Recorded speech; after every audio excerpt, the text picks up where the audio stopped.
Assalamualaikum warahmatullahi wabarakatuh. Bismillahirrahmanirrahim. Nahmaduka ya ghafuru ya syakuru. Mashalli wa sallim barik ala sayyidina maulana Muhammadin wa ala alihi wa sahbihi asfa'in nama ba'du. Salah, kok salah terus. Kadang bener wah iku ya perkara nah iku. Enggak sing penting kowe mesti dawe ijazah ulama-ulama dhisik. Misale rapal Quran kabeh apal ayat kursi. Ayat kursi iku semua Quran itu ditulis ning Lauh Mahfuz kecuali ayat kursi. Dewe Nabi khusus ayat kursi ku aku jupuk min kanzil arsy. Dadi gamane Nabi ngendikan semua ayat-ayat Quran itu ning dokumen umum nggih teng Lauh Mahfuz, tapi aku jupuk ayat kursi min kanzil arsy. Kok gudange napa? Arsirnya ada ayat-ayat yang lebih spesial. Kalau sampean tanya, Gus, bukankah semua itu dawai Allah? Ya betul, semua dawai Allah. Tapi tetap ada dawai Allah sing hubungannya dengan makhluk. Itu di kelasnya kelas fadhil, keutamaan yang biasa. Ada ayat-ayatnya Allah yang tentang dirinya sendiri, itu yang tidak tertandingi. Ya kayak ayat kursi. Ayat kursi itu kan ayat di situ Allah menerangkan dirinya sendiri. Misalnya Allahu la ilaha illa huwal hayyul qayyum. Itu kan Allah menerangkan tentang dirinya sendiri, tentu spesial. Gitu ayat-ayat sing meskipun ya tetap spesial jenenge dawuh Allah tetap spesial. Tapi ada ayat-ayat yang tentang kita. Misalnya ayat fankihu ma tobalakum minan nisa masna. Ayat-ayat seperti ini kan enggak mungkin setingkat. Ini kan ayat tentang kamu. Wis ngerti nak kelakuanem seneng wayo dikai hak wayo. Nah, tentu beda. Tentu semuanya spesial karena sama-sama kalamu. Tapi tentu beda. Dokumen ayat kursi tentu enggak sama dengan dokumen ayat faqihu atau balakum. Maka Nabi ngendikan ayat kursi ini bahkan saya ngambilnya min kanzil arsy. Jadi spesial sehingga terus kita dilatih guru-guru kita ngapal ayat kursi. Kan yo ora lucu misalnya wiridan ning tahlilan faqihu atau balakum menan terus lucu to. Tahlilan kok ngono iku piye ngono. Aneh-aneh. Mbok yo mikir to. Senengane mbantah. Mosok ayat Quran kok beda-beda. Goblok kandhanane angel bocah ngono. Dadi kene ku sing wis ngaji mulai bayi ya. Jadi ana ayat fawadil, maksudnya ayat-ayat sing umumnya terkait kita. Ma ayat-ayat sing spesial karena nerangkan Allah, tentu beda. Terus kedua tentu ayat-ayat sing rano Kanjeng Nabi, misalnya laqad ja'akum rasulun min anfusikum azizun. Terus baru ayat-ayat tentang kita. Nah, ayat tentang kowe ya waqulu wasrobu kon mangan ngono. Nah misalnya terus tahlil terus wah kulo wasrofu kayak lucu tuh bocah kok kandhanane angel pusing ambek kowe ngaji tahunan gak ono perkembangan habis gue rame-rame dunya apa gue rame-rame apa dunya pernah ada kumpulan orang untuk ngaji setan setruk tenan paham itu mulai setane tangin tenang ya paham waduh serepot ya. Ya, jadi kayak kudu ngerti ya. Jadi kabeh ayat Al-Quran spesial, tapi tradisine ulama kan ada perdebatan apakah ada ayat fadilah dan mafdulah. Sebagian ulama mengatakan jangan bilang demikian karena fal kullu kitabullah wal kullu kalamullah. Tapi kowe nak ngingkari iku ya keliru wong dohire Kanjeng Nabi ku ya ada ayat yang dipuji sundul langit kaya ayat kursi. Saya punya ayat yang bahkan dokumen itu tak ambil dari kanzil arsy katanya. Dan tidak ada nabi yang dikasih itu kecuali saya. Itu nabi begitu bangga semenang. Nabi maca ayat kursi. Sehingga tradisinya ulama semua anak cucunya, semua umatnya dilatih ayat kursi. Dan itu memang spesial coba. Saya kalau baca ayat kursi, saya kalau mau tidur itu mesti baca ayat kursi. Mesti ora pendak tahlilan ono sing order mboten. Masane apa-apa. Mosok eling pangeran nek pendak apa? Ngono, aneh-aneh. Oh, tahlil kok dikritik, yo keliru sing kritik. Wong maca ayat kursi yo mbok kritik. Tapi ora dikritik yo perlu dikritik. Wong maca eling pangerane kok butuh berkat le. Dul eling yo eling. Ngono kuwi cara kula padha dene. Sing kritik mek sing dikritik. Kowe tahu tahlilan?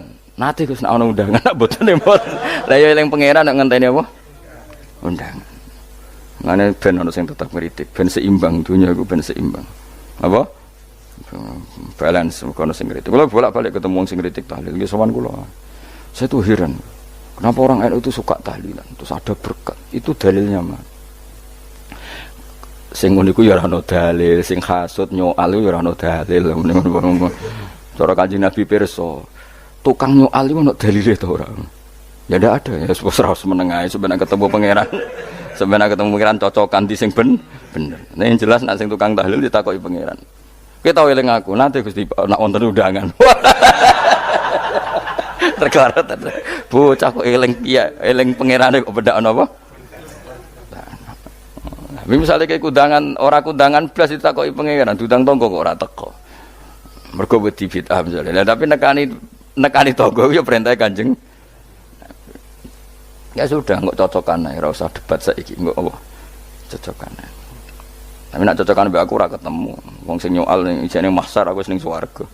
Ketemu aku ketemu ning swarga nak cocokan. Jadi kowe kudu mikir ya. Jadi ayat kursi iku dipilih ulama perkarane napa?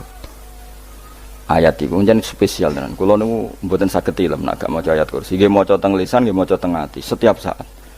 Mergo rumangsa kok pancen luar biasa. Allahu ta Allah iku Allahu la ilaha illa huwal hayyul qayyum. Al hayyu zat sing urip. Mergo sing gampang bedakno Allah mbek Nabi Isa, ambek berhala, ambek semuanya yang disembah selain Allah adalah kehidupan. Kita gampangane tau ngidolakno Isa kaya apa, tapi akhirnya kecewa nak dianggap pangeran. Mergo nyatane cara mereka pun Isa mati disalib. Utawa cara Islam Isa iku diangkat. Di itu objek. Apapun hebatnya Isa diangkat, diposisikan di langit, di kerennya apa? Jenenge di itu objek. Berarti yang keren adalah subjeknya, yaitu Allah Subhanahu wa Ta'ala. Terus kita ini sebagai orang itu punya ketakutan. Nak pangeran mati ku piye? Nak kowe mati kan gak punya akibat apa-apa. Srengenge tetap baik-baik saja. Sistem falak galaksi baik-baik saja, sistem alam baik-baik saja. Wong sing mati kuwe bayangno nek sing mati pangeran. Maka ketakutan seorang mukmin adalah apa? Punya Tuhan yang mati. Kemudian itu diobati bahwa Tuhan kamu itu Tuhan sing aman, al-hayyu sing selalu hidup. Kemudian disifati lagi al-qayyum. Apa artinya hidup kalau bergantung orang lain, bergantung makhluk lain? Itu gak keren, karena bergantung itu gak keren. Al-qayyum, yang Allah itu zat yang berdiri sendiri. Oh itu kan terus sempurna. Lho kula maca ayat kursi sopan. Bejane Gusti kula maca ayat kursi. Kowe ora maca iku kasihate mbahmu. Bocah kok. Oh, bocah ora bakat wali. Teke wis elek. Kabeh dimaterekno. Kasihate opo nek maca ayat kursi? Kasihate mbahmu ngono. Jimat ya senengan. Kulo ora seneng. Maksudnya ku, tapi mbok gedhingi teman-teman jura oleh menjadi rezeki dia kadal jimat kebi. Sing iso ngatur rezekine wong sapa? Wis keben, muga disepuro pangeran. Ra disepuro ora apa-apa, kelakuan kok ngono iku piye. Wis terserah pangeran ae. Jadi Allahu la ilaha illa huwal hayyul qayyum. Kemudian setelah hidup itu bisa saja enggak peduli kita karena pas ngantuk atau pas tidur. Terus disifati la ta'khuduhu sinatu walana, dan zat yang hidup itu tidak pernah ngantuk, tidak pernah tidur. Akhirnya kita ini nyaman, punya Tuhan yang spesial, yaitu hidup dan berdiri sendiri, tidak ngantuk, tidak tidur. Terus budi lahu ma fis samawati wa ma fil ardh. Ya, dan miliknya Allah semua yang ada di langit dan bumi. Keren. Kita ini butuh air, butuh apa saja, dan itu milik Allah. Coba kalau milik manusia, zaman nak loro ning rumah sakit itu, oksigen larang ngono. Padahal kowe nak ra loro, oksigen di mana-mana gak tau mbah. Jadi kita seneng. Alam raya milik Allah kita seneng karena alam ini milik zat yang enggak butuh alam raya sehingga kita yang make. Allah bikin air, Allah enggak butuh minum. Allah bikin padi enggak butuh makan. Dia bikin semuanya untuk kita. Padahal itu kita ndak ikut punya. Akhirnya seneng mbek pangeran. Cek apike jenengan Gusti gawe ra melok nganggo. Sing nganggo kita-kita ini. Coba aku ora roh gawe rokok gunane apa ora roh. Ya gunane pekerjaan Gus, menyerap tenaga. Ya wis saurip-uripmu. Sementing kowe roh gunane rokok. Paham nggih? Roh gunane rokok roh carane mandorot kanggo kowe. Dadi padha roe lah sementing. Ya ora apa-apa ta. Kulo seneng mbek guyone kiai-kiai ini. Pancen ora ana wong pinter guyon kaya kiai. Wis kulo winekani acara resepsi teng Kudus nang keluarga sarang keluarga Lek Lukman sing ngisi Habib Umar Mutahar semua nang jadi Guyonane ning kiai-kiai ora wis kiai-kiai kabeh termasuk Habib Umar. Ada orang kiai rokok. Ini cerita anekdot, ada kiai rokok. Rokokan ngarepe dokter. Pak Yai, kalau rokok terus nanti kalau mati gimana? Gampang, saya bawa korek. Sing kiai niku maksude iku nak wong rokok terus mari mati. Kiai ini yang ngerti maksudnya dokter ngono. Tenang dok, sama si bawa korek. Maksudnya nak rokok mati gak ada Jumat. Jadi gak sambung apa? Nak guyonane Habib Umar, saya sering membaca bahayanya rokok. Saya baca itu. Setelah baca, saya berhenti membaca. Wangan pikirannya setelah membaca bahaya rokok berhenti rokok. Saya sering baca buku atau apa tentang bahayanya rokok. Setelah saya tahu berhenti membaca. Wong spesial, seneng kalau niku bisa nikmati ya seneng putune Rasulullah, ya seneng guyon. Jadi seneng itu gak kudu mewah, apa? Lah kowe seneng ngenteni di Alphard malah kesel to. Wah, jadi kalau nung di grup kata lah, kiai sing seneng guyon, sing sering. Mereka kalau khawatir saya umat ini punya kenikmatan lewat jalur maksiat. Mana kalau nung seneng, nong kiai seneng guyon, bukan seneng papanya. Umat ini punya kesenangan yang tidak maksiat, itu saja. Ya tentu ada kiai-kiai yang milihnya ada guyon, supaya orang enggak uraan, ya bagus. Wah sementing ikhlas, syaratnya kabeh itu sementing ikhlas, sudah ikhlas. Ya ora kudu spesial ikhlasmu, ya ikhlas biasa lah. Kelas-kelas terilah sementing napa? Saya sering baca bahayanya orang rokok. Setelah saya tahu bahayanya, maka saya berhenti baca. Wongku kaget kabeh. Mergo pikirane wong wis berhenti. Kok ternyata. Mulane saya sering baca bahayanya orang miskin. Setelah tahu bahayanya berhenti merasakan kemiskinan. Jadi saya tahu bahayanya neraka. Setelah tahu bahayanya neraka maka saya berhenti.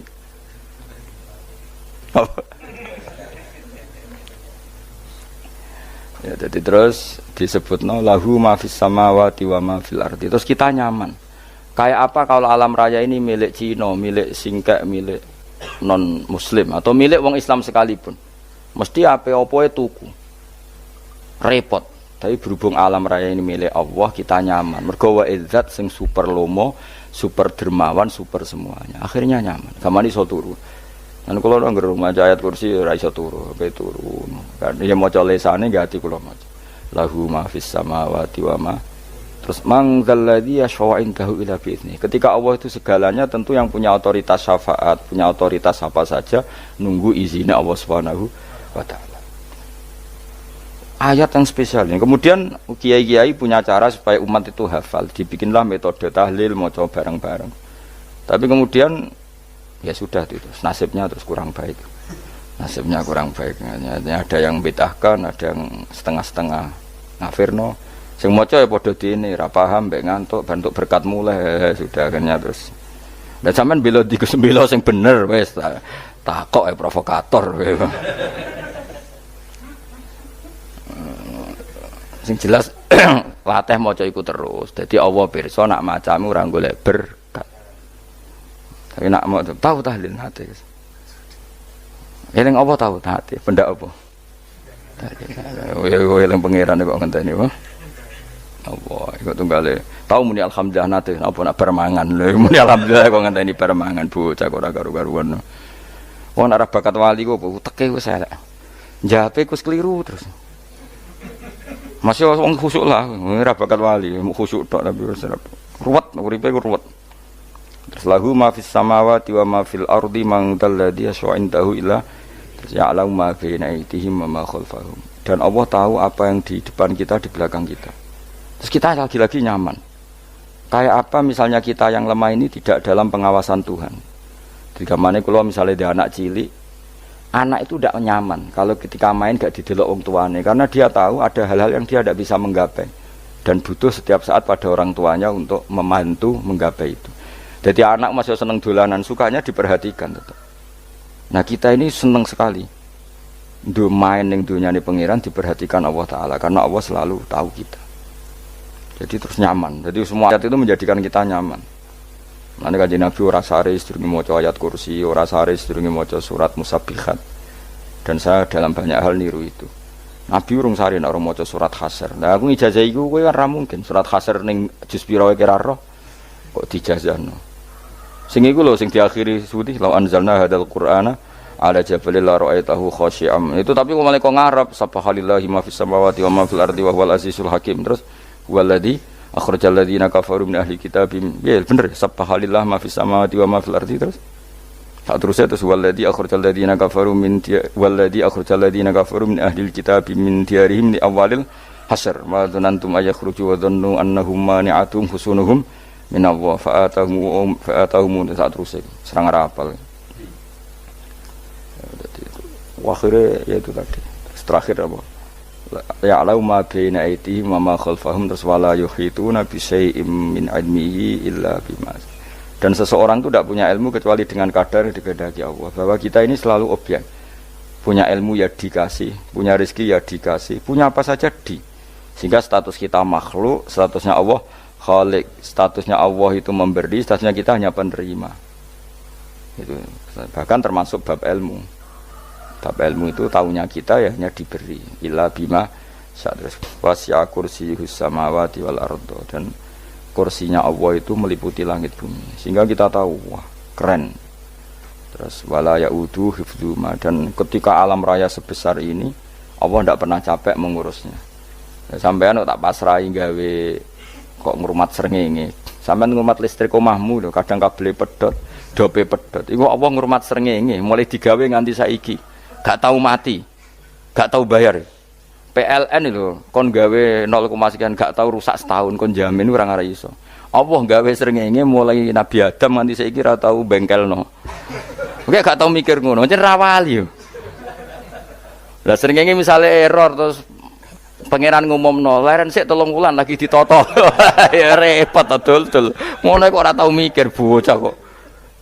Ngono utek sing anut wali-wali itu teke waras. Men dhuwit ora di dhuwit sumpek di dhuwit seneng wis ngono tok pikirane. Ora tahu kagum mbek srengenge, ora tahu bengkel, ora tahu. Mergo emang ora bakat wali itu teke wis innalillahi wa inna ilaihi raji'un. Ngono ya kok do urip ngono-ngono. Habis ben urip pancen wong wae apa? Mati rame-rame apa? Donya nak ana kowe ya sepi tenan. Gak ana wong gawa nasa ilfat ngalor gitu. Ngaji sepeda dibayar paham yang mulai ra paham mulai. Kok takok ibu bojone bar apa kaji. Mau Gus Pak nerangno apa? Delok rekamane. Atek dah wae. Tapi aku luwih seneng ngono timbang kowe nyimpulno malah tambah keliru kabeh. Kulo niku paling asline paling ra cocok ngaji disimpulno. Uteke beda kok nyimpulno iku terus piye. Tapi dilarang piye wong niate ya seneng, tapi didukung mesti keliru. Wong nyimpulno keliru. Mergo mesti nganggo uteke dhewe. Wis ben kono rame-rame apa? Ndonya. Kulo kadang mikir ya Allah. Lah saiki PLN ngurus listrik sak Indonesia iku dibagi-bagi per wilayah. Jogja tok, kok Bantul tok iku wae bengkelno.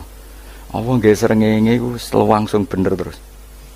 Nah wong bosan digawe bengi ben ra ketemu srengenge digenti bulan nek enak. Kok bosan matahari, bosan rembulan ana mendung wis turu. Damuk bojo lah laudan selali. Sekarang itu segampang itu ngatur dunia itu segampang itu. Paham ya? Jadi enak lah pokoknya urip wis enak, pokoke kabeh anut pangeran wis enak. Wala yautu hifdzuhuma wa huwal aliyul azim terus turu. Semun Gusti kula tak tilem seteng dunya baik-baik saja. Sopan nang mbek pangeran. Lah maca ngene kok ngenteni kundangan. Kok kon dadi wali kuwi. Lah sing rapal ayat kursi terus ngritik, ora hafal. Bid'ah ngono. Wis apal lose, wis darah di bitalas penting kowe hafal ayat kursi sik. Apal? Ndak. Ya kayak apal sih terus lagi bid'ah ora apa-apa. Dadi mergo ngono. Kaya kula misale bid'ah ora bener, mergo ora tahlilan lah yo maca. Kula yo bingung ngadepi jenengan belondi padha ora jelas e. Yo ayat kursi ku waca. Nah, tentu ayat yang seperti ini kan enggak mungkin kualitasnya setingkat nyuwun sewu ayat wa kulu washrabu. Makanya banyak ulama sampean delok teng kene itkon teng kitab-kitab tetap ada ayat sing spesial, ada ayat sing spesial tapi tentu enggak sekelasnya. Jangan kamu katakan atas bawah nanti suul adab bekala muwah, tapi tentu spesialnya ayat kursi itu tentu super karena menerangkan Allah sendiri.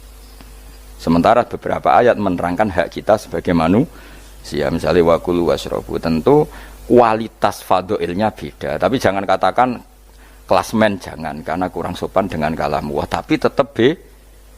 Makanya Nabi ngendikan ayat 3 apa loco nak peturu waca di mana-mana waca. Oh, Nabi begitu bangga dengan ayat kursi. Akhirnya kena bakul ditulis di paham apa? Ditulis didol. Nah, baru kayak didol ya kayak hikmah ya, akhirnya dipasang ning ruang tamu. Akhirnya ketara iki wong Islam bera Islam baru kayak ayat kursi. Pokoknya berpikir positif bae. Wah, berarti sing di omah Islam bukti nopo ono ayat kursi ini. Lho kula nu beberapa kali diselametno ayat kursi. Kula nak ning perjalanan marung. Itu kadang yang merasa nyaman mergo ning warunge ono ayat. Wah, berarti Islami lah. Ora kuwatir iki ono daging celeng, tetep nulung ngoten. Ya ini jujur mawon kula niku tetep asobia. Artinya nak ning perjalanan sing gak jelas lor kidule ora ro daerah kok marung ono ayat kursi. Paling ndak kan orang ini punya etika. Kira-kira ora bakal apa? Jualan daging babi lah misalnya. Ya tetap bantu lah, tetap umpamane terus dikek nggon salat. Sanajan to sing duwe misale mbok salat ora ya ora perlu. Ya aja suudon ngono wis anggap ae mosok masang ayat kursi kok. Ya sih gitu. Kan lumayan ada perangkat yang itu. Akhirnya ya bakule payu ayat kursi ini sing di omah ya payu promosi nek iki Islami, sing blonjo ya nyaman, wis padha enake lah. Ayat kursi ini sing enes mergo tinggo. Ya tapi ya ndak lah. Nak niate ngono ya tapi ya ayat kursi tetap mulia dengan dirinya sendiri.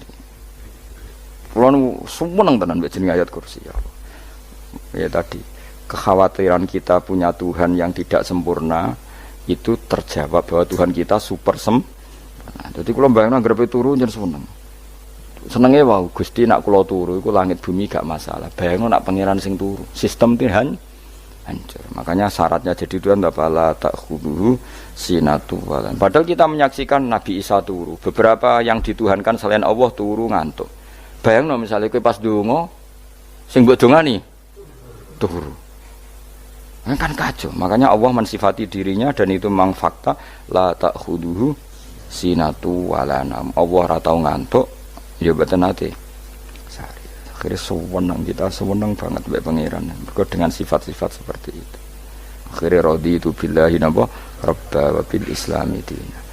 Al-Islamu siji Islam Al-Qur'an lan Qur'an Muhammadun Rasulullah. Wa yang bagilan saya celana ketika kita anak kula enten ngucap kita fi kulli yaumin raditu billahi napa rabba wa bil islami dina. Raditu ridho ingsun billahi kana rabban sebagai pangeran. Aku ridho banget, seneng banget Allah sing dadi pangeran.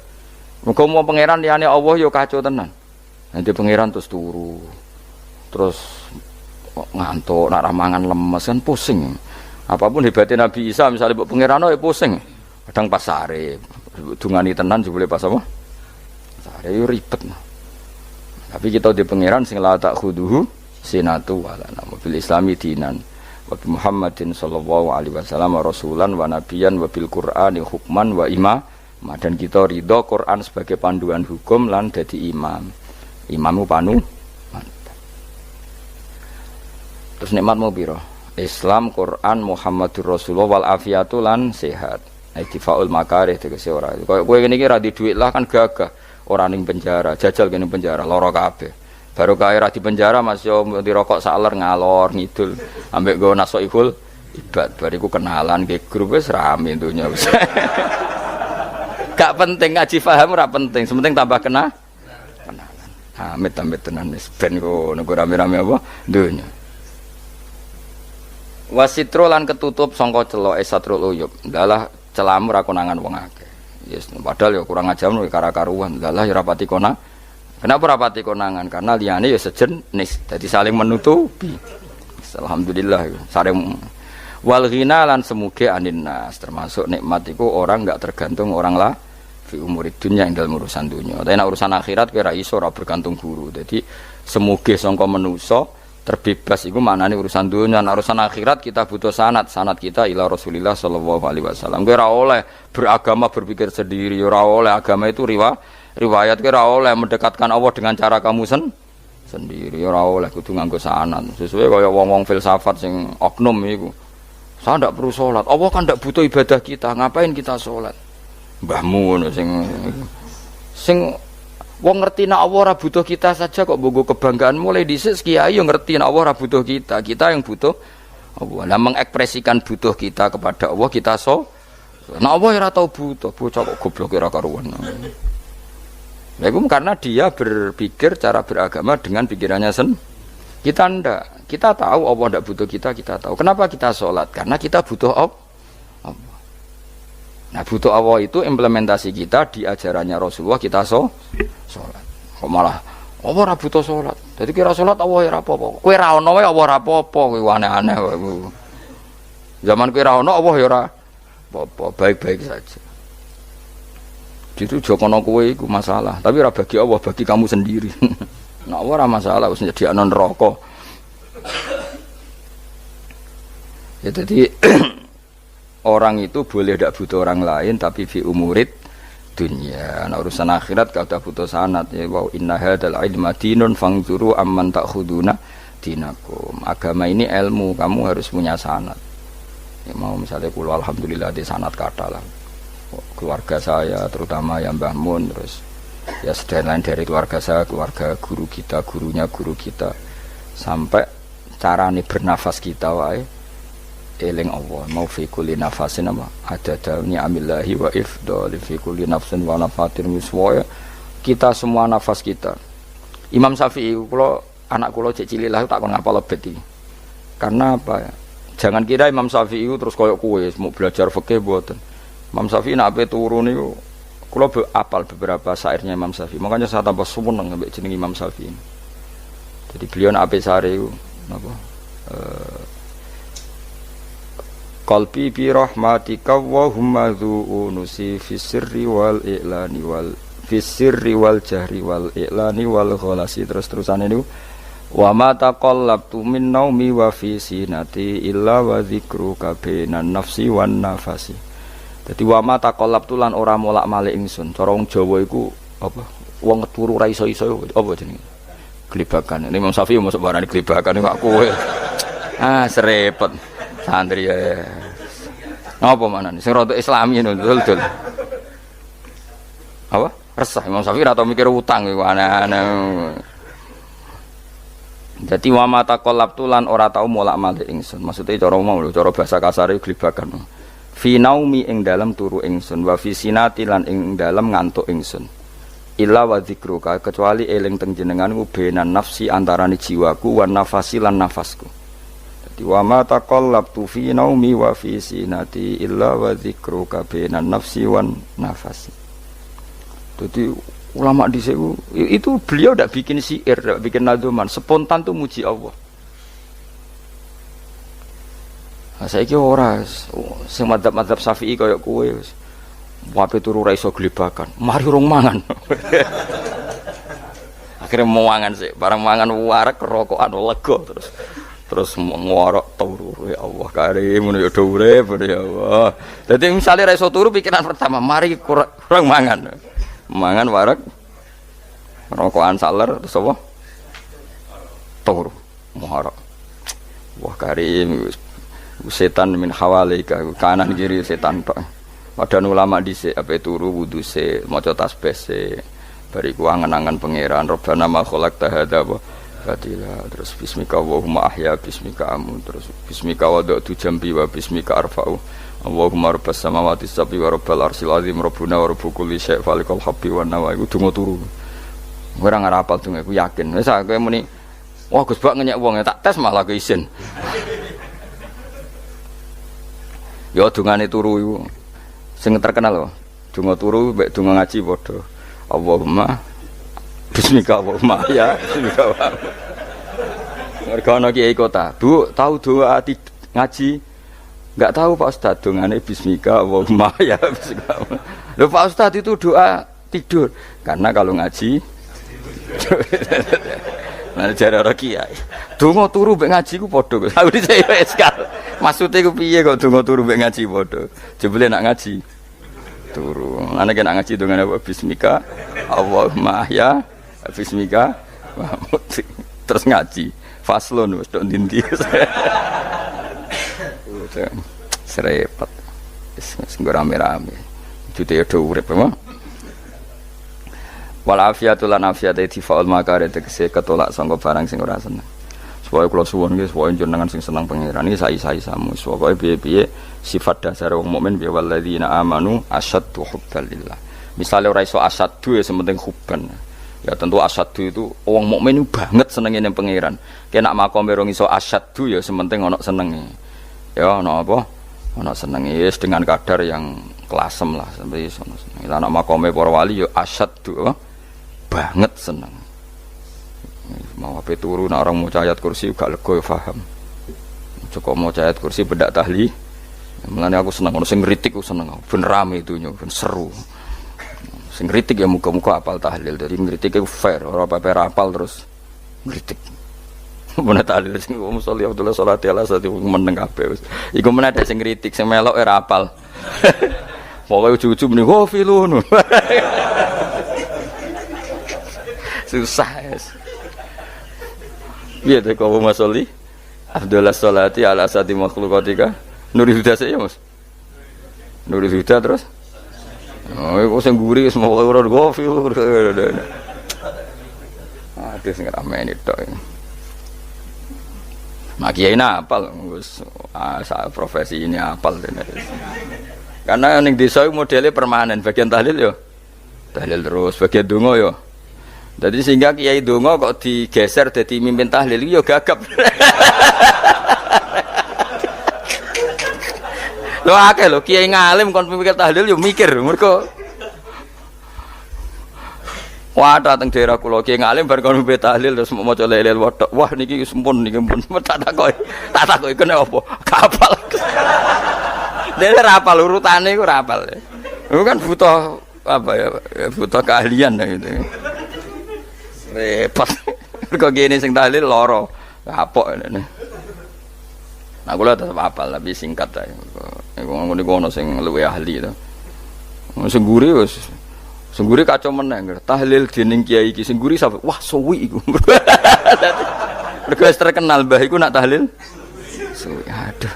Masyarakat repot bareng diumumno BMC tahlil dipimpin kiai niki. Sing guri jabe, wah suwi. Aduh. Lah donga dene Gus Pak dos wah cepet mesti Gus Pak. Aku mergo ngono donga suwi ra mesti mandi ya sadok cepet ae timbang donga gureng. Sing guri mesti gremeng ana wong gak terkenal dongane suwi dicing wis sing guri. Waduh apa? Sawe. Mergo pikirane wong-wong wis nang berkat dibagi mulai. Mulane sing kritik ku keben ben balance ben seimbang. Cuma kalau suwon sing kritik ya kudu ngergani lah piye-piye iku umat dilatih kenal pangerane liwat kalimat thayyibah karena itu cara. Coba nek wis kenal ya aja waca bendak tahlil, tapi turu ya diwaca ning omah ya diwaca. Tapi aja waca ngarep bojomu kok dikongko jampi-jampi ben ora nyoal blonjo. Waca dhewean ning kamar dinikmati. Mbok waca ngarepe bojomu pas auzubillahi minasyaitonir rajim. Bojomu liwat, memang aku setan. Ora perkara tok. Enak memang dia barani minasyaitonir rajim. Ya nak maca kok banter-banter ngarepe bojomu pas liwat pas apa auzubillah. Minasyaitonir rajim. Bojomu ngamuk malah repot. Anas sange Anas anan Nabi sallallahu alaihi wasallam kala dawuh sapa Nabi dawuh yaqulu dawuh sapa rabbukum pangeran sira kabeh fil hadits qudsi dalam hadits qudsi dawuh ya ibna adam ya anak adam tafarruh tenanono sira li ibadah tafarruh fokus faragh fokus tafarruh fokus sira tapi mosok ki iku maknane fokus napa iku maknane apa tenanono sira li ibadati krana ibadah ingsun amlak mongko ngebai ingsun qalbaka ing ati sira hinan ing semuge kowe atimu kebai eling aku mesti atimu ku sugih wa amlak lan ngebai ingsun ya deka ing ngarepmu rizkon apane rezekine utawa rizkon ing rezeki wis aku eling aku tenanan mesti atimu tak gawe ati sing cukup lan rezekimu tak cukupi ya ibna adam la tabat aja ngedoh sira an lisange ingsun kowe aja geman adoh kok aku kaya apa apike pangeran zat sing gak butuh kita tapi mengandani kita kowe kok aja adoh kok aku wis sing parek aku mergo kaya nak adoh kok aku amlak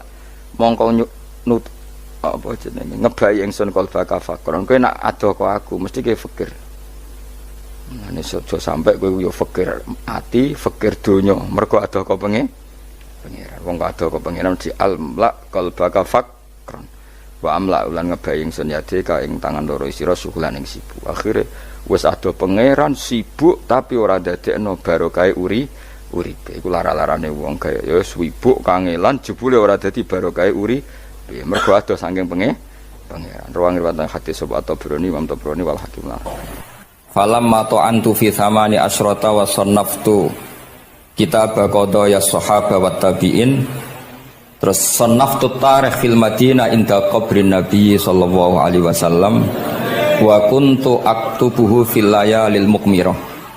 Terus beliau saking kepingine tabarruk mbek Rasulullah niku setiap ngarang niku momentumnya nyari supaya dekat Rasulullah sallallahu alaihi wasallam.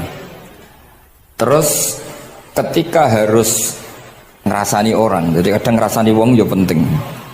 Karena ilmu itu harus dikontrol, nggak boleh semua orang bilang qala Rasulullah sallallahu alaihi wasallam, bisa hoax, bisa mencatut, bisa menjual. Nak muni kultu kan gak mandi, menurut saya kan gak mandi. Tapi kalau menurut Rasulullah sallallahu alaihi wasallam kan mandi. Jadi potensi pencatut itu banyak.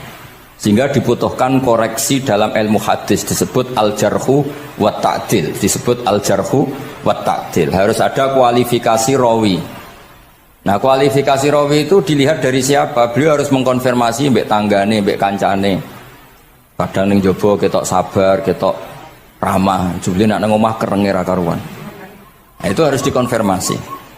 Akhirnya singkat cerita Imam Bukhari itu dalam banyak hal kadang ngrasani tiyang. Akhirnya diprotes. Wong jenengan niku kiai kok tukang ngrasani wong, kira-kira gitulah cara basa Jawa niku. Wong kiai kok ngrasani orang. Terus beliau ngendikan innama rawaina dzalika riwayatan walam naqulhu min indi anfusina. Semua itu terkonfirmasi karena tonggo-tonggone, konco-koncone bilang seperti itu, tapi tidak pendapat saya. Jadi gamane misalnya kula di konco Zaid, jare konco-koncone nak utang ra tau nyaur gitu. Maka ini sudah saya diskualifikasi. Takdis, tidak boleh jadi rawi hadis. Nak utang ra nyaur gitu. Tapi orang maksudnya ra nyaur mampu. Nah ra mampu alhamdulillah jadi ra wajib. Mulane sampean nak kepengin diutang ora wajib bayar, ndonga kere sak kere-kerene. Lho niki ijazah niku. Niku dijamin langsung mboten apa? Wajib. Monggo nak kepengin jajal. Kobil tuh. Wah sembrono tenan iki. Monggo nak sing kepengin diutang mboten wajib napa? Nyaur iku kedah kere sak kere-kerene. Nganti mboten wajib napa? Nyaur. Mengke nggih mboten wajib haji, mboten wajib zakat. Statusnya langsung mustahik. Nggih monggo nak kepengin jajal. Nak kepengin jajal. Nggih kula terusaken nggih. Terus orang dulu itu biasa ngerasani tiang ndak cocok, tapi kalau ketemu itu ya hormat. Karena ngerasani ini bentuk loyalitas sama ahadits Rasulillah supaya tidak diriwayatkan dari orang-orang yang tidak adil. Inna hadzal ilma dinun fanzuru amman ta'khuduna dinakum. Tapi dia secara pribadi nggak ada masalah karena setiap orang selain Nabi tentu punya salah, nggak masalah. Kita hormat orang yang punya utang nggak bisa nyaur nggak masalah. Tapi ya sudah dirawi hadis untuk tukang bodoh nih. Nanti kalau ini kola Rasulullah, sing utangi ku, utangnya ra nyaur kok kola Rasulullah. Sing camah itu Kanjeng Nabi. Ya orang dulu itu bisa melakukan seperti itu bisa. Makanya ya ini agak unik. Ya, jadi ini cerita-cerita sing dialami napa Imam sinten Bukhari. Saya atau orang kaya atau sing donatur. Iku duka. Beliau ngendikan la yasauni an akhussa bisama'i qauman duna qaumin. Saya tidak bisa. Ini semuanya umatnya Nabi, kemudian saya hanya ngajar 1-2 orang. Hanya karena dia anak pejabat atau orang tertentu tidak bisa. Kalau kamu mau ngaji, ikut ngaji umum. Terus jenengan itu nih misalnya so salam template teng kula 1 juta. Gelem ra gelem ya ngaji umum. Gak salam template ya Allah, gak ngaji ya Allah. Sementing ojo terus pepeh bayar, ngajine khusus Gus. Ojo ono wong liya. Ben sing pinter kula tok umat Nabi liyane giyoblok kabeh. Mboten purun, Imam Bukhari ngoten mboten purun. Terus la yasauni niki kula waca iki. Padahal niki anake raja. Anna Khalid bin Ahmad Khalifah Ibnu Thahir sa'alahu ayaqdura manzilahu fa yaqra at-tarikh ala auladi famtana min dzalik wa qala la yasauni an akhussa bis sama qauman duna qaumin. Jadi intinya niku Imam Bukhari akhirnya boten apa? Kersa. Lalu niki cerita keramat-keramatipun Imam Bukhari. Imam Bukhari niku selain kualifikasi hadis sesuai al-jarh wa ta'dil, niku setiap hadis niku disolati. Beliau adus sholat 2 rakaat, memanfaatkan perangkat rohani. Jadi beliau kualifikatif ya, al-jarh wa ta'dil ini rawi layak. Misalnya ada orang soleh khusyuk nang masjid terus. Biasanya problem wong soleh ora tau ngaji iki mboten purun. Iki soleh tok paling nang masjid pelarian. Niku kan kathah tiyang wiridan ning masjid takok kok betah ning masjid. Nek ning omah ono sing ngamuk ning kene mboten. Malah pengurus-pengurus takmir masjid ya ali. Nek cerita kula niku sakniku kuwathah Gus, tiyang teng masjid itu suwi-suwi. Dadi mlayu ning masjid iku perkarane kudu ngising, ning omahe WC-ne elek ning masjid apik. Lho nu bar dhuwur turu, ditakoki takmir kok turu ning kene ning omah ana kipas angin ning kene ana kipas angin. Niki mboten suudzon, suul yakin kathah sing ngoten niku. Dadi ini mun sak dhuwure suudzon. Wong kula ra Imam Bukhari wae salah ra Allah. Engko njuk sepuro pengenan. Tapi itu cerita. Makanya Imam Bukhari ngendikan ana wong adil tapi ora tak jaluki riwayat. Mergo tidak diketahui dia yujalisu ahlal ilm sama dengan madzhabnya Imam Malik. Karena ilmu itu butuh dikonfrontasi, butuh misalnya Nabi ngendikan ini kok dohire tanafi mbek niki dahure kok ta'arud. Itu kalau ahlul ilmi ngerti duduk perkaranya. Karena itu ilmu itu begitu juga Imam Malik seperti itu. Nah, singkat cerita Imam Bukhari itu pede meriwayatkan hadis setelah banyak orang mimpi Rasulullah itu liwat ditututi Imam Bukhari. Iku fawwah ma akhta aqdamahu qadamai Rasulillah sallallahu alaihi wasallam. Terus delamaan yang pernah diinjek Rasulullah niku mautia aqdami Rasulillah sing nate diinjek qadami napa Rasulillah. Itu Imam Bukhari persis di situ. Akhirnya ulama tahu itu maknanya betapa persisnya beliau ketika meriwayatkan hadisnya Rasulullah sallallahu alaihi wasallam. Ada lagi orang mimpi niki teng kitab Fathul Bari. Imam Bukhari itu betul khirbah itu semacam peso kecil. Yadzubu anhu itu kalau ada orang melukai Nabi, dia yang bela-belain supaya orang itu tidak bisa melukai Nabi.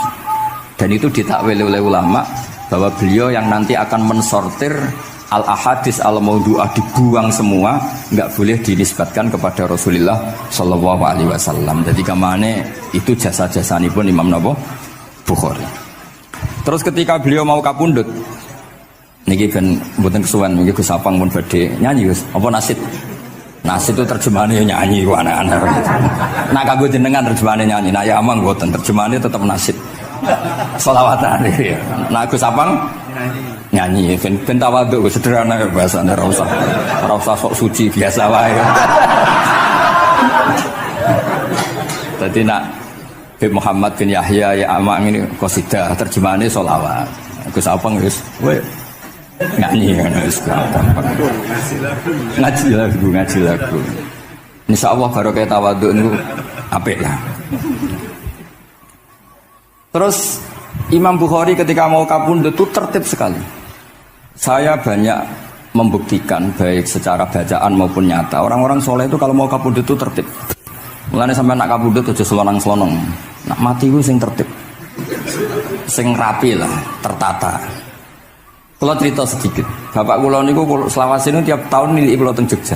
Iku mboten pernah memamitkan saya sama ketua tempat kerja kula. Niku bapak tindak tengkene kula Jumadil Ula niku sak tak pamitno mbek kancamu ku guru-gurumu kanca-kanca kowe mulai ngenteni aku. Terus bapak Recep kapundhut. Mbah Mun juga gitu, saya menyaksikan sendiri mau kapundhut itu uang dititipkan ke Subak. Iki aku nak balekno nak aku ora balik wis bagi dulur-dulurmu. Terus beliau di pesawat ngendikan Gus Yasin. Tenang dosin aku tahlili. Terus ternyata di Mekah kapundhut. Itu contoh-contoh kapundhut yang tertib, beretika dan berperadaban. Nah Imam Ghazali luwih parah malih, parah kramate mboten parah masalahnya. Engko mbok potong dadi geger. Niku badhe kapundhut itu tuku kafan piyambak. Tuku kafan. Terus kanca-kanca sing perjalanan 3 hari karena dulu enggak ada pesawat. Ora ono WA. Niku diundang. Tolong direngkas ning nggonku ya. Ketika beliau kapundhut itu orang yang perjalanan 3 hari enggak ada yang terlambat. Ditakoki, "Kenapa kamu enggak terlambat?" "Saya sudah diundang 3 hari yang lalu." Dan niku tuku kafan terus badan niku badhe subuh salat terus piyambake cara Jawa nggih agak selonjor terus adike diceluk Ali ya bil kafni aku jupukno kafanku. Terus diambung terus beliau ngendikan alar ridho bil intiqal ila malikil mulki pun kula ridho pindah teng alame jenengan Gusti maksudnya kapundhut. Ya terus kapundhut. Jadi adike ora ribet tuku kafan, ora ribet tuku. Saiki ya ana persiapan tapi gaya-gayaan untuk kuburane wis digawe. Terus gaya mergo larang kawasane iku elit. Niku mboten keramat niku sembrono niku. Lah Imam Bukhari nggih ngoten badhe kapundhut tuh wali-wali angkatan beliau ku dipeni. Desane piyambake jenenge Khortangka, napa bacane Khortanak mboten ngerti. Pokoke kawasan Uzbek karena itu ejaan Soviet. Sauni-unimu lho waca Khortangka, cek Khortanak, cek apa ngono lho. Sing maca penting aja waca demaan karena tulisane kok sik. Niku wali-wali ngipi ketemu Rasulullah teng pagar desa, teng pojok, teng pintu gerbang. Wali-wali tanya, "Ya Rasulullah, kenapa engkau di sini?" Antaziru Muhammad bin Ismail. Aku ngenteni Muhammad bin Ismail. Apa tak jak bareng. Terus wali-wali ini tangi krungu kabar Imam Bukhari kapundhut. Nama beliau kan Muhammad bin Ismail. Jadi akhirnya wali-wali ngerti. Jadi ya badhe kapundhut itu ditunggoni Rasulullah sallallahu alaihi wasallam. Kula waca nggih tak waca Arabe. Engko nak mboten paham nggih muni amin amin iki semuanya. Mboten santai mawon sampean. Kula niki mumpung dadi wong saleh mergo nderekaken kersane Habib Bidin. Ya kadang saleh kadang ora, nek ora saleh ya istighfar wis gampang. Urusan mbek pangeran niku gampang. Ribet urusan mbek manusa. Wis njuk sepuro yo cek kadang gremeng ya. Tapi ora usah kaget ya apike manusa kalah apik mbek pangeran. Pangeran wis Ghafur kok manusa kok Ghafur ketok yo ora lah wis biasa wae ngoten. Gampang urusan mbek pangeran ya. Ya cara kaidah fikih kan ngoten. Haqqullah mabniun alal musamaha. Urusan mbek pangeran iku gampang. Urusan mbek manusa ruwet ya. Sing dawuh Ali niku. Niku fakta apa pengalaman ya? Pengalaman apa fakta? Pengalaman. Niki kanca kula wali Ali Al-Habsyi. Nggih boten enten perkembangan mulai mbek kula ya ora jelas ya. Nggih kula waca ya. Akhbarana Muhammad bin Makki sami'tu Abdul Wahid bin Adam At-Tawasis yaqul ra'aitu an-nabiyya sallallahu alaihi wasallam fi naumi wa ma'ahu jama'atun min ashabihi wa huwa waqifun fi mawdi'in fasallamtu alaihi faradda alayhi salam faqultu ma wuqufuka huna ya Rasulullah qala antaziru Muhammad bin Ismail falamma kana ba'da ayamin balaghani mautuh fanadhartu fa idzan huwa qad mata fi sa'ah allati ra'aitu fiha an-nabiyya sallallahu alaihi wasallam. Monggo nggih nak badhe kapundhut sing tertib nggih. Habib Ali bin Utsman kabari Habib Bidin ya Ali Al-Habsyi ya Muhammad kondo-kondo sik dadi saged takziah nggih. Nah, ketika Fatihah itu sebegitu keramatnya, sebegitu topnya, itu setan rapat singkat cerita itu yang tadi dipimpin oleh iblis yang sedang terkapar apa? Terus tali obatnya nggak ada, cuma dia shock karena ada surat yang turun yang melafatkan itu pasti selamat dari apa? Neraka. Nah ini gimana saran Anda? Sarannya adalah bikin orang-orang itu lupa tidak baca Fatihah. Nah ini rapatnya iblis. Idzabu wajtahidu hatta tufilu qulubahum hatta la yaqulu hadis surah. Kala yuksiru qira'ataha wa la yakunu lahum ajrun wa thawabun bal yakunu lahum adzabun wa iqabun. Kemudian yang terakhir saya beri ijazah tentang Al-Fatihah ya, karena ini surat yang populer. Kalau saya ijazahi Quran 30 juz pasti sampean nggak hafal. Atau ijazah surat Baqarah. Kalau mau Baqarah mau. Ijazahi surat Baqarah mau 2 juz setengah. Mau Mas Asep? Ya Fatihah aja yang gampang ya. Nah, udah. Ya kulhu Fatihah ini paket ringan ini. Tapi pahalanya apa? Besar. Ini beda ya, artinya selama ini mungkin Anda baca tapi monoton ya. Tapi ini saya bacakan teks aslinya tentang istilahnya itu mazaya itu kelebihannya Fatihah. Saya baca Arabnya dulu, nanti ini terakhir ya, ijazah tadi kan saran-saran umum tentang sosial. Ya, pokoknya jadikan kebaikan itu punya nilai sosial yang baik lah. Jadi nanti orang yang nggak amanah nggak laku. Ya, calon bupati, gubernur, presiden yang nggak amanah juga nggak laku. Begitu juga kiai yang tidak amanah juga nggak laku. Suami yang nggak amanah juga nggak laku. Istri yang nggak amanah juga. Sehingga kebaikan ini jadi nilai sosial yang dalam tanda kutip sudah keniscayaan. Yang diinginkan Allah itu seperti itu. Bukan kebaikan yang dipaksakan karena kekuatan negara. Maksudnya kalau bisa kebaikan itu tidak usah dipaksakan. Memang sudah satu kebutuhan. Kayak cerita-cerita di negara maju itu. Bahkan apapun jatuh itu nggak ada yang ngambil apa itu. Makanya gambarannya Mekah Medina kan gitu kan. Barang jatuh nggak ada yang berani apa ngambil, itu saking sudah jadi sistem. Sehingga banyak negara di Eropa itu yang sampai nggak punya tentara, nggak punya polisi karena kebaikan sudah. Nah kita kan masih capek, polisinya aja capek, apalagi masyarakatnya, karena ya kebaikan itu belum jadi nilai apa bersama. Nah kita selain ditopang negara, ada polisi, ada tentara, itu kita usahakan kebaikan itu jadi nilai apa bersama. Tadi wa'tamiru bainakum bima'ruf. Dan kita punya reputasi yang bagus dalam bab ini. Saya masih ingat kecil saya itu yang jilbaban hanya keluarga kiai. Sekarang rata-rata masyarakat itu jilbaban. Dulu yang sekolah SMP, SMA itu jilbaban kadang dulu malah dilarang ya, harus sama seperti itu seragamnya. Sekarang sudah boleh. Dan nyaman. Lama-lama yang dapat simpatik ya yang pakai pakaian model tertutup seperti itu. Lama-lama gamane cara wong golek mantu ya golek yang seperti itu daripada yang blodor. Lama-lama jadi nilai bersama. Ya ingin saya seperti itulah. Di terminal juga sama. Orang mau makan cari warung yang kelihatan ada ayat kursinya, pakai jilbab, atau paling enggak dia enggak mungkin lah nyuguhkan yang tiren atau yang haram.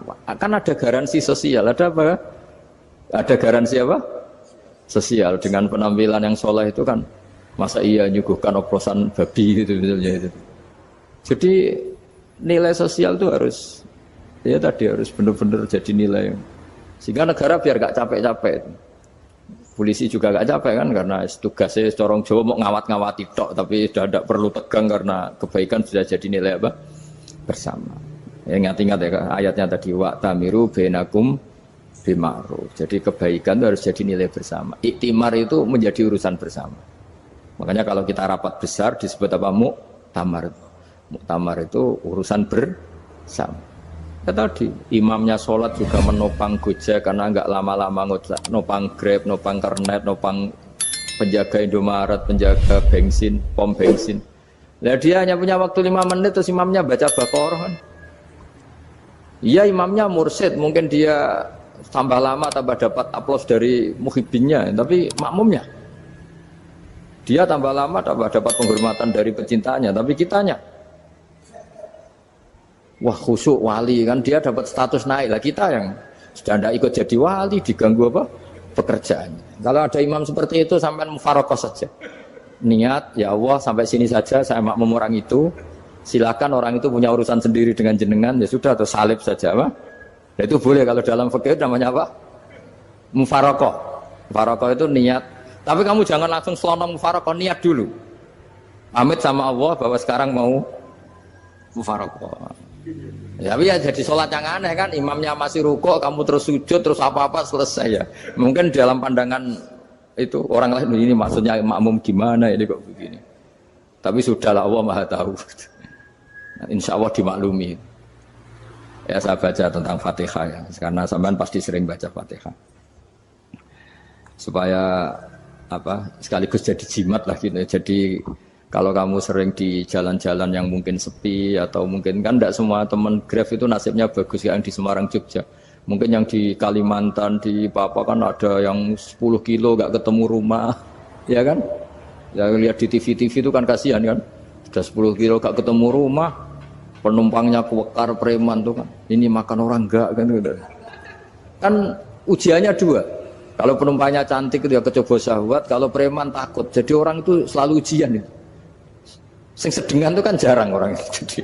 Jadi kalau penumpangnya perempuan cantik ujiannya itu syahwat, kalau preman ujiannya ketakutan.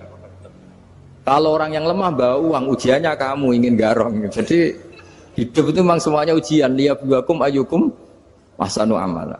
Makanya saya sering ditanya oleh teman-teman, Gus, nah ujiannya kenal wong wedok elek piye sama? Kenal wong ayu ujiannya syahwat, kenal wong elek ujiannya ngenyek. Itu sama-sama dosa. Syahwat ya dosa, ngenyek juga dosa. Wah elek keriting untune metu ya dosa ngomong gitu. Kadang-kadang orang berpikir enak kancanan wong elek gak dosa. Kata siapa kancanan wong elek itu ya dosa karena bawaannya ngenyek. Ngenyek itu menyepelekan itu. Makanya saya itu ya nggak mau berteman sampean. Nanti kan bawaannya ngenyek atau seneng ya tidak tahu. Ya sudah ada takdir saja kalau ketemu ya tak ulang ngaji gitu. Tapi ini ngaji terakhir, setelah ini ngaji biasa aja, tidak usah resmi gini. Ngaji kok resmi aneh. Pokoknya nanti suatu saat kalau pandemi sudah berlalu saya akan ngaji Rebone, lalu ini ngaji. Ini ngaji yang kurang bagus karena ngatur kiai kurang berkah ini. Nanti tapi ya lumayan lah masih mau ngaji. Ngaji kok tanggal ini jam ini. Sekarang suatu saat kamu tak panggil, Mas Wahyu datang ke sini jam ini tidak mesti bisa. Mungkin pas ada acara apa, maaf ke sini pas ngecek pas apa. Gitu. Jadi ya sudah tapi tak maafkan enggak apa-apa. Takdir ya. Tak bacakan supaya sampean tahu keramatnya bismillah. Nah, sebelum saya bacakan bismillah Fatihah tak beritahu tentang ilmu tafsirnya karena ini penting sekali. Fatihah itu dawuhnya Allah, tentu itu dawuhnya Allah. Saya ulang lagi itu kalamullah. Tapi yang sudah diberikan kesampaian ke kita semua. Sehingga seakan-akan itu menjadi dawuhnya kita ke Allah. Jangan salah loh ya. Fatihah itu dawuh Allah tapi sudah diberikan ke kita. Sehingga posisi kita itu yang punya itu.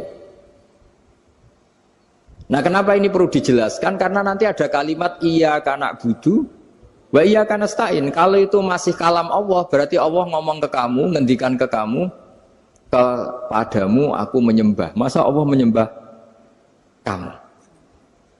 Nah sehingga ilmu tafsir itu menyelesaikan itu dulu ya. Saya ulang lagi ya, sebelum sampean sering baca Fatihah, aku yakin ya sering baca. Tapi barokahnya tidak paham itu tidak pernah janggal. Enggak paham itu ya penting supaya tidak iskal, tidak janggal. Sebetulnya di kalimat itu ada yang janggal. Kalau Fatihah itu kalimatnya Allah atau kalam Allah, bagaimana dengan kata-kata iyyaka na'budu? Masa Allah ngendikan ke kita, kepadamu kami menyembah. Masa Allah menyembah kita? Maka penyelesaiannya secara ilmu tafsir gimana? Semua ulama mengatakan, bukan satu dua, semuanya mengatakan di Fatihah itu semuanya diberi kawalan kalimat. Saya ulang lagi ya, di Fatihah itu semuanya diberi awalan kalimat qulu, katakan wahai hambaku begini. Ya, katakan wahai hambaku begini. Nah, begini ini pelajaran dari Allah yang sudah diberikan ke kita. Terus kita mengatakan bismillahirrahmanirrahim, alhamdulillahirabbil, termasuk kita mengatakan iyyaka na'budu wa iyyaka nasta'in. Jangan bayangkan Allah ngendikan ke kita. Kalau Allah ngendikan kita berarti gini, hei Wahyu, ihdinas siratal mustaqim, tunjukkan saya jalan yang benar. Nah nanti kamu terus, ya Allah, Anda aja minta tolong saya minta tolong siapa kan? Jadi panjang kan? Ya, saya ulang lagi ya. Jadi itu di Ulumul Quran diterangkan gimana? Sebelum baca Fatihah, ya. Fatihah itu kalamullah, ngendikane Allah, tapi yang sudah diajarkan ke kita dan sudah milik kita, sehingga kalimat itu menjadi milik kita. Tapi ya kalamullah, tetap kalamullah, tapi sudah menjadi milik kita. Udah paham ya? Ya pinter nah. Ya, karena kalau tanpa penjelasan seperti ini, Anda akan iskal. Bagaimana Allah iskal itu janggal? Bagaimana Allah mengatakan iya anak butuh? Kan jadi aneh ya? Ya, jadi tak jelaskan secara ilmiah ya. Jadi kata ulama-ulama tafsir, ayat-ayat Quran seperti ini sebetulnya dimulai dari kulu apa? Meskipun nggak dilafatkan. Itu kan sama dengan kul huwallahu ahad Muhammad. Katakan kalau Tuhan itu satu. Ya namanya Quran itu kan kalam Allah membina nabinya, membina umatnya. Makanya dikatakan atau enggak, di sini tersembunyi kata kulu, katakan. Ya. Jadi ya ibarat apa itu? Kamu ngajari anak kamu lah. Le, panggil jenengan bapak kulo. Itu maksudnya anak itu, kalimat itu kalimat kamu, tapi kamu ajarkan ke anak kamu. Terus anak kamu bilang, Pak jenengan bapak kulo. Nah ketika kamu mengatakan jenengan, bukan kamu mengatakan jenengan anakku, berarti anakmu itu bapakmu, kan lucu kan. Anak kamu ajari jenengan bapak kulo. Kamu, engkau, bapak saya. Terus anak kamu mengulang, jenengan atau kamu bapak saya. Berarti itu kalimat yang kamu ajarkan, tapi sekarang sudah milik anak kamu. Kalau itu kalimat kamu kan lucu, masa anak kamu bilang bapak. Nah itu seperti itu. Jadi ulama memberi solusi atau jawaban iya karena abudu.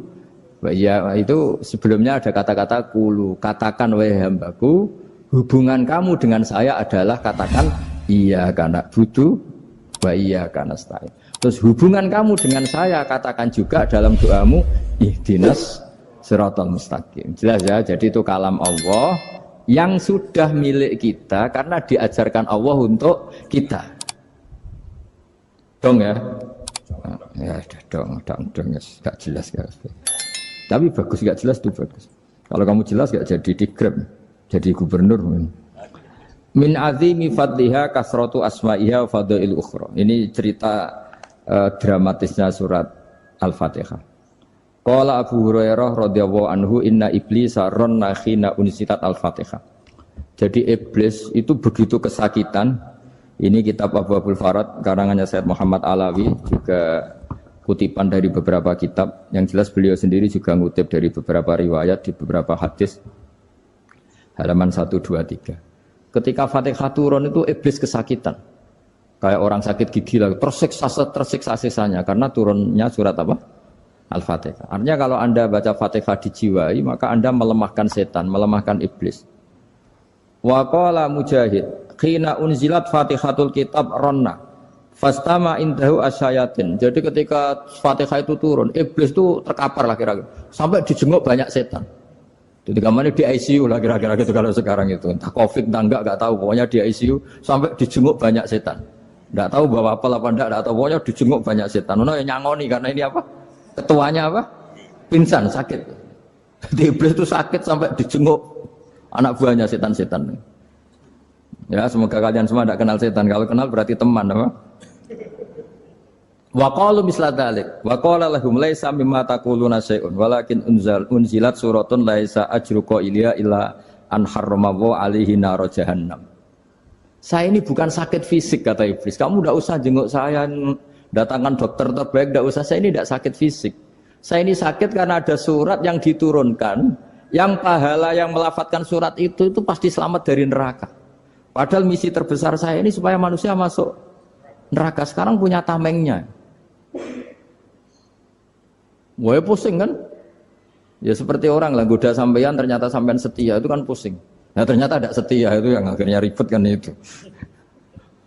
Jadi iblis itu cita-cita terbesarnya kan semua orang itu masuk neraka. Nah sekarang turun satu surat yang gara-gara surat itu siapapun yang baca dijamin selamat dari neraka. Jadi walakin unzilat suratun laisa ajru qailiha illa an harramahu alaihi nar jahannam. Karena jadi dia shock lah, kalau orang di Jawa itu bilang shock. Aduh, sial nasib saya ini umat nggak bisa saya goda lagi karena punya tamengnya tadi punya. Qad tolakai dukum wa makrukum. Rekayasa kalian sekarang itu tidak ada gunanya semua. Nah, ini alhamdulillah di Indonesia kelihatan kan banyak yang miskin, banyak yang susah. Tapi selagi mereka masih sholat, itu keinginan mencari halal itu masih tinggi. Kayak apa kita di tengah kota, jauh dari anak istri, jauh dari tetangga. Biasanya kalau orang jauh dari anak istri, tetangga kan sakar PDW. Tapi yang soleh masih banyak, sudah jauh dari keluarga tetap lurus. Loh, kalau yang dekat lurus kan wajar, konangan wong akeh kan. Ini sudah jauh masih lurus. Nah ini nggak lepas dari barokahnya surat apa? Surat Fatihah tadi. Jadi karena ada surat yang menjamin pelafalnya atau qailiha terbebas dari api neraka. Wa qalat as-sayatinu lahu is ayyusai'in ta'muruna ya maulana. Faqala lahum idhabu wajtahidu hatta tukhfilu qulubahum hatta la yaqulu hadhihi surah. Lalu kita gimana? Jari para setan gitu. Lalu kita gimana? Terus kata iblis, sudah bikin mereka lupa sehingga tidak baca lagi. Selagi masih baca kita pasti keok. Jadi kalau sampean sudah jarang baca Fatihah itu berarti sudah bagian dari kemenangan apa? Iblis. Jadi kalau sampean sudah jarang baca Fatihah itu berarti bagian dari kekalahan Anda, kemenangan iblis. Masih sering baca? Berapa kali? Terus apa lagi?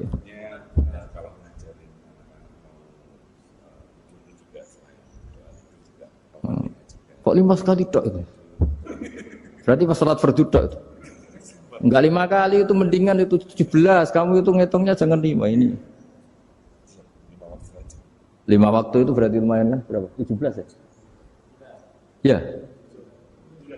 17 ya? Ya. 17. Tapi kalau makmum tuh sering separuh kan, apalagi makmum tarawih. Ya kan? Makmum tarawih itu bacanya Fatihah ada yang sempurna enggak ya? Ya enggak lah. Baru alhamdulillah rabbil alamin ruko ikut ruko gitu. Makmum kan yang tarawih lah Mas. Kalau tarawih jarang sempurna ya. Fatihahnya itu. Kan imam sudah ruko. Kamu bacanya Fatihah sampai mana tuh? Baru setengah ya. Ya paling pas tarawih aja kan enggak sempurna ya. Apalagi kalau imamnya sing kilat tuh waduh malah. Nah ketika Fatihah itu sebegitu keramatnya, sebegitu topnya, itu setan rapat, singkat cerita itu yang tadi dipimpin oleh iblis yang sedang terkapar apa? Terus tadi obatnya nggak ada, cuma dia shock karena ada surat yang turun yang melafatkan itu pasti selamat dari apa? Neraka. Nah ini gimana saran Anda? Terus sarannya adalah bikin orang-orang itu lupa, tidak baca Fatihah. Nah ini rapatnya iblis. Idhabu wajtahidu hatta tufilu qulubahum hatta la yaqulu hadhihi surah. Kala yuksiru qira'ataha wa la yakunu lahum ajrun wa thawabun bal yakunu lahum adzabun wa iqabun.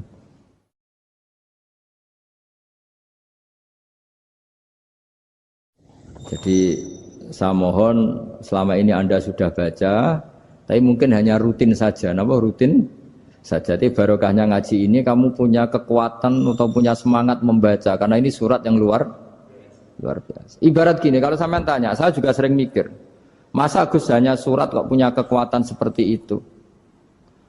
Di dunia ini kata Allah, mulai Nabi Adam sampai kiamat, nggak ada yang bisa menandingi kekuatan kalimah. Kalimah itu kata-kata, nggak ada yang bisa menandingi kata-kata. Misalnya Anda nge-grab, berangkat istri cuek, berangkat cuek. Itu beda dengan ketika meskipun satu kalimat. Wes Pak, muga-muga dilindungi pangeran, mugi-mugi jenengan selamat. Itu menjadi teduh dan semangatnya luar biasa karena kayak mendapat support.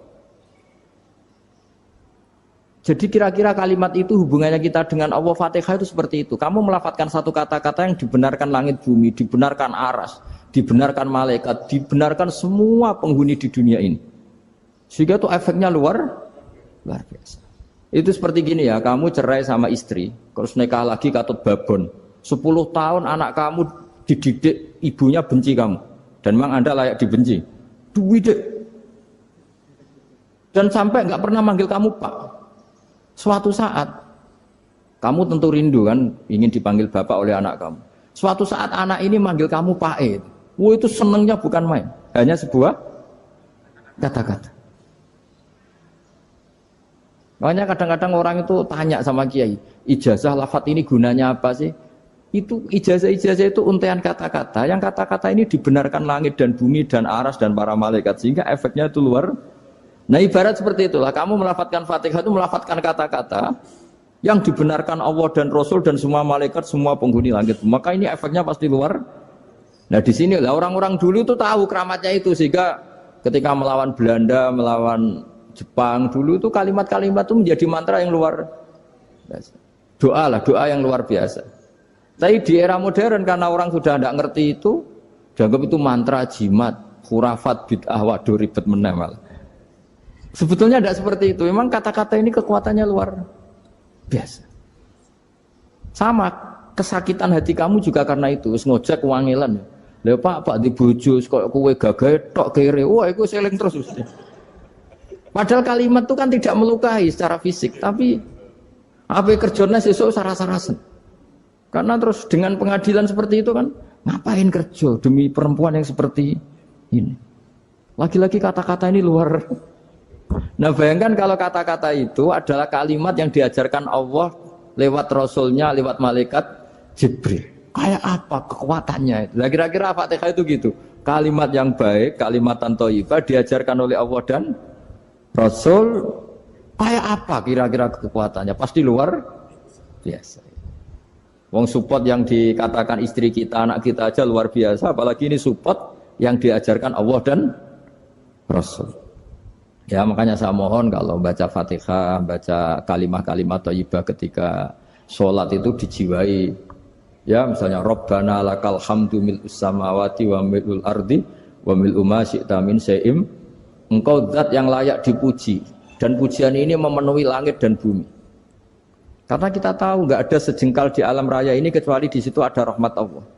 Misalnya kamu bisa lewat sampai rumah saya, kamu mungkin anggap biasa saja. Coba kalau ngalami likuifaksi, tahu-tahu bumi ini ambles, bisa ngelewati yang likuifaksi itu luar. Tanyakan orang pernah ngalami likuifaksi di Sulawesi, itu melihat bumi bisa diinjak nggak ambles itu, wah luar. Dan sampean nggak ngalami itu sehingga lewat bumi ya biasa aja. Coba kalau ngalami seperti tidur, ya biasa aja.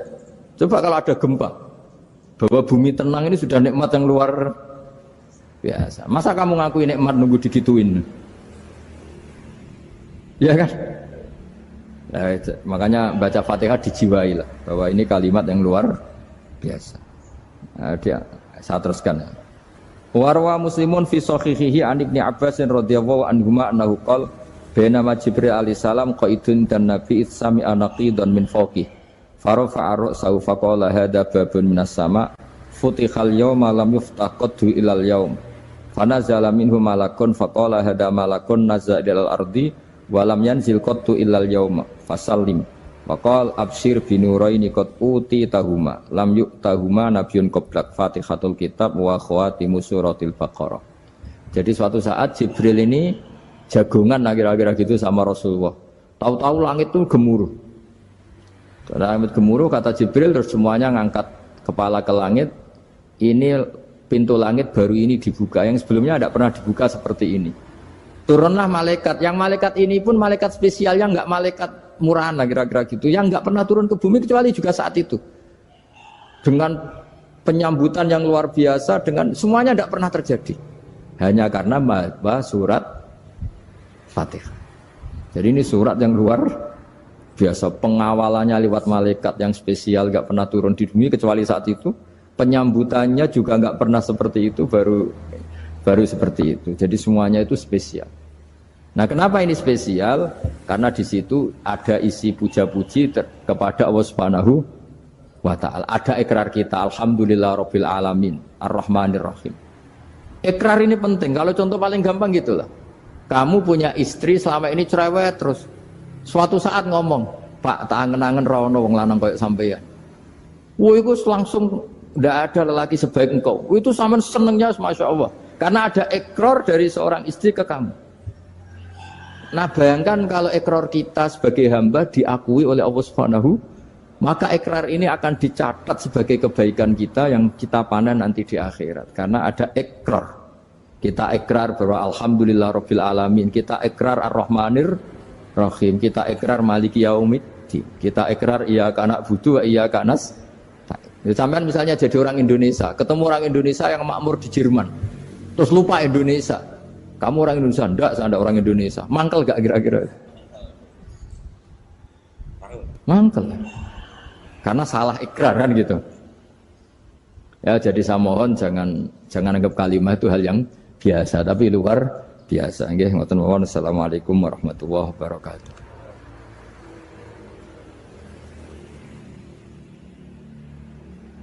Saya berkali-kali kampanye di mana-mana lah, kampanye dan menganjurkan. Di antara catatan dalam Suhufi Ibrahim wa Musa kan ada kan di Quran itu yang dinamakan lampiran-lampiran wasiatnya Nabi Ibrahim dan Nabi apa? Musa. Itu di antara catatannya begini. Orang yang punya akal itu adalah orang yang bisa menikmati sesuatu yang baik. Misalnya gini, contoh gampang gini. Kamu punya anak pertama atau punya anak yang masih kecil, itu gendong tuh senangnya bukan main, melihat anak sehat tuh senangnya bukan main.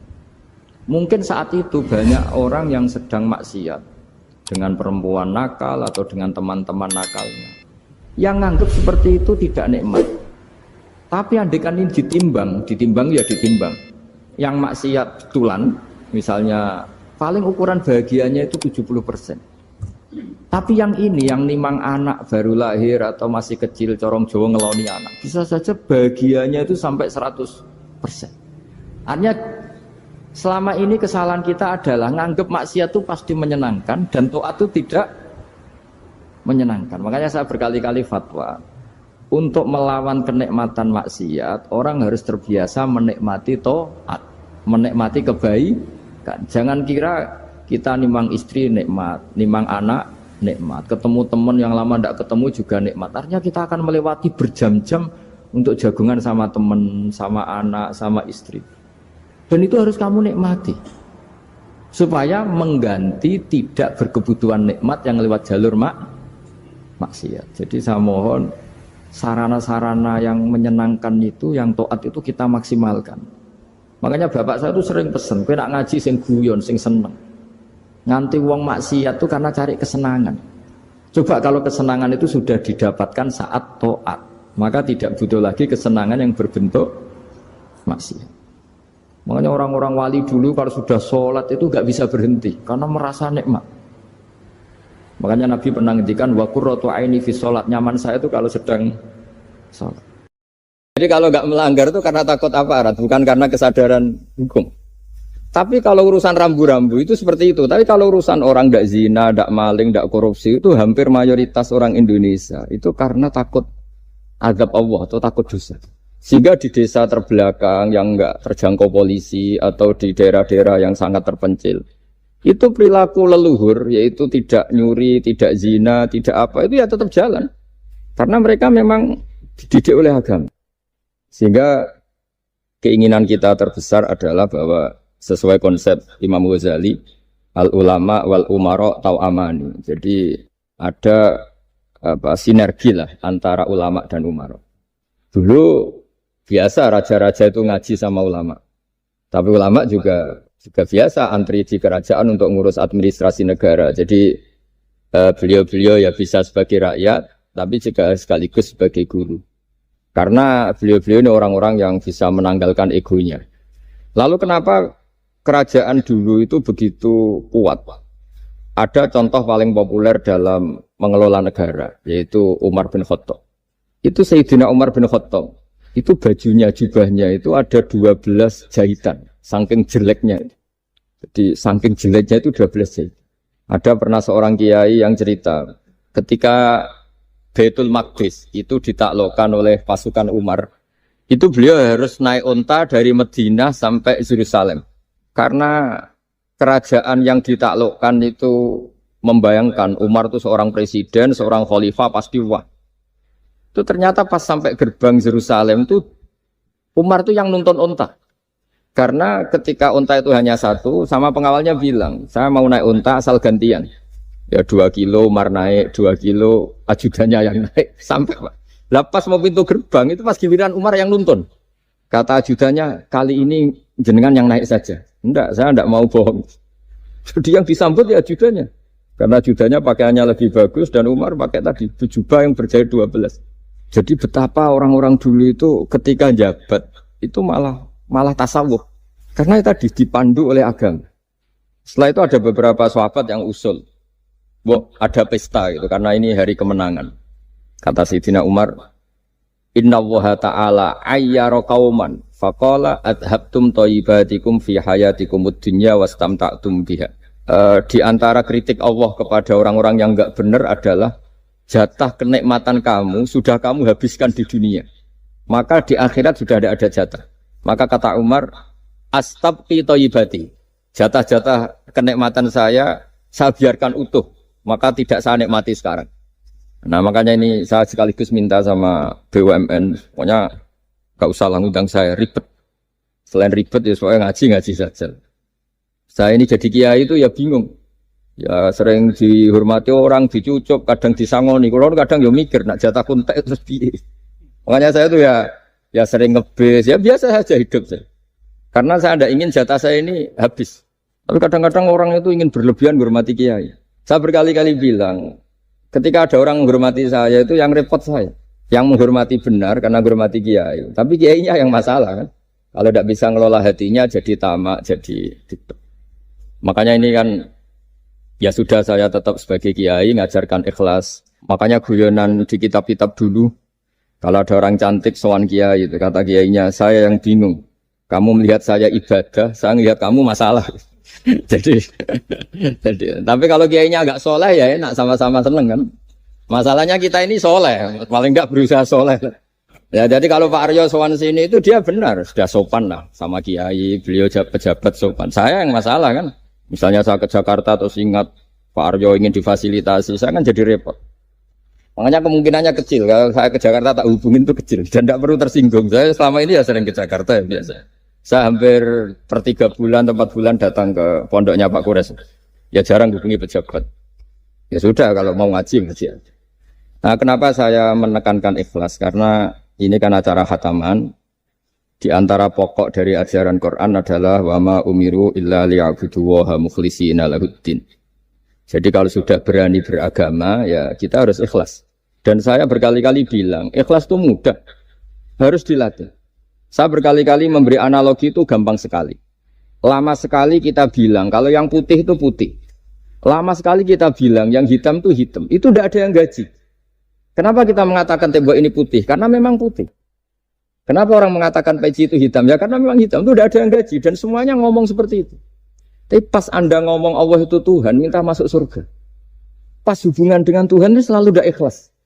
Padahal kita biasa ngomong hakikat ini ikhlas. Kita ngomong tembok ini putih ikhlas, ngomong peci hitam itu. Pas ngomong kalau Allah itu Tuhan, minta surga. Padahal bedanya apa? Hanya sama-sama ngomong, mengatakan sesuatu yang nyata. Sehingga saya berkali-kali bilang, dan ini akan saya kampanyakan sampai saya mati. Di antara gejolokan Allah sama orang soleh. Jadi orang soleh itu nanti juga digojlok sama Allah. Kenapa kamu nyembah saya? Karena saya ingin masuk surga ya Allah. Yang satu ditanya, kenapa kamu nyembah saya? Karena saya takut neraka ya Allah. Berarti kalau saya tidak bikin surga, tidak bikin neraka, kamu tidak nyembah saya. Ya udah gitu, Gusti tempat nyembah jenengan. Tapi kadung keliwat alasannya itu. Makanya saya itu tidak pernah bilang ke anak saya gini. Kamu harus syukur karena bapak dapat pekerjaan. Tidak pernah saya. Kamu harus syukur bapak punya uang. Tidak pernah. Nanti syukurnya nunggu bapak punya uang. Kalau nggak punya uang nggak bapak ribet. Maka ini yang bupati, yang pejabat tidak usah syukuran. Syukuran bapak naik pangkat, bapak direktur BUMN. Nanti kalau enggak sudah pensiun sudah syukurnya hilang. Nah karena ini kan ngaji sama kiai ya saya ajarkan khas kiai. Saya sampai sekarang ya tidak nikmati kebesaran nama saya atau apa. Karena tadi memang harus dilatih. Kalau kita bisa mengatakan putih itu ikhlas, tanpa tekanan, tanpa imbalan. Kenapa pas mengatakan Allah Tuhan harus minta surga? Padahal Allah itu tetap Tuhan, meskipun tidak menciptakan surga dan nah dari pemahaman seperti ini, para mufassir itu tahu kualitas kalimat fattaquni ya ulil albab. Takutlah kepada saya. Jadi kualitas kata fattaqun naro sama fattaquni itu bagi orang-orang hakikat lebih takut kalimat fattaquni. Kata orang-orang tasawuf neraka itu nanti, itu pun kita tidak mesti masuk. Tapi kalau Allah sekarang pun sudah ada. Jadi kalau cara berpikir orang tasawuf gini, Ini karena Pak Bima mesti gak pernah belajar tasawuf, karena belajarnya nyari uang gitu. Makanya ini tak ajari cari tasawuf. Tadi sudah tak gojlok. Harus ngapalkan Quran katanya. Kalau cara berpikir tasawuf itu gini. Surga dan neraka itu muajjalah, itu nanti. Kamu nyembah Allah ingin masuk surga. Takut menghindari maksiat atau takut sehingga tidak maksiat karena takut neraka. Dan surga itu simbol ridhonya. Neraka simbol bencinya, suktunya Allah. Terus kata orang-orang tasawuf cara berpikir, Allah itu sudah ada sekarang. Mulai dulu sampai sekarang Allah sudah ada. Kalau Allah sudah ada, berarti Allah sekarang ya bisa berstatus ridho ke kamu atau berstatus benci ke kamu. Kenapa takutnya nanti? Wong Allahnya sekarang kok takutnya? Ya sekarang juga. Kamu harus amal tuh nakdan. Nakdan tuh cash. Allahnya ada sekarang, ya ibadahnya harus ada sekarang. Makanya kata orang-orang tasawuf, andaikan Allah tidak bikin surga atau neraka, ya saya tetap nyembah karena surga itu simbol ridhonya. Bahwa surga itu nyata ada, ya nyata ada. Dengan segala fasilitasnya itu nyata. Tapi bahwa surga itu tetap kamu masuk surga karena cari ridhonya Allah. Kalau Allahnya sudah ada, berarti ridhonya sekarang sudah ada. Harus kamu cari sekarang, jangan nanti. Sehingga kadang-kadang orang yang ingin masuk surga itu ya kelasnya kelas amatir. Masyhur itu. Ada seorang wali masuk surga ketemu Allah ditanya. Karena wali ini biasa mensyafaati murid-muridnya. Ya Allah, kenapa murid-murid saya tidak kelihatan sowan jenengan? Murid-murid kamu ingin masuk surga karena ingin makan enak, punya bidadari cantik-cantik itu di sana. Tapi mereka lupa saya. Jadi akhirnya di surga tapi nggak ketemu Tuhan. Karena inginnya ya sudah trauma punya istri jelek, cerewet. Banyak loh orang yang masuk surga itu yang agak kacau. Enak sudah surga. Nanti di sana nggak usah sholat, nggak usah puasa. Jadi sholat yang sekarang udah gak problem. Jadi banyak itu orang-orang Islam yang Islamnya mungkin imannya amatiran. Wah enak masuk surga, nggak ada subuh lagi, nggak ada puasa lagi, bebas. Oh, itu kan kurang ajar betul. Jadi ibadah itu dianggap problem. Bandingkan di cerita dunia wali itu ada wali bertanya gini, ya Allah apa di surga itu ada sholat? Ditanya sama Allah, kenapa kamu tanya gitu? Kalau tidak ada sholat mendingan saya tidak di surga. Dia tidak bisa membayangkan ada kenikmatan di atas sholat. Nah kalau jenengan kan nggak bisa membayangkan kalau di surga masih disuruh sholat. Sampai sekarang aja kita tahu berhentinya sholat itu kapan. Kalau sampean tanya gitu, kalau ingin berhenti sholat nggak wajib, majnun.